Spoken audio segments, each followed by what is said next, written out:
श्याम के बिन अब मेरा कोई और न दूजा है। श्याम ही मेरा मंदिर, बस श्याम ही पूजा है।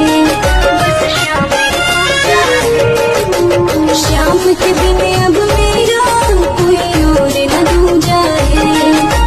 श्याम ही मेरा मंदिर, बस श्याम ही पूजा है। मेरे मन की अग्नि मिटा दे, बस एक झलक दिखला दे। मेरे मन की अग्नि मिटा दे, बस एक झलक दिखला दे।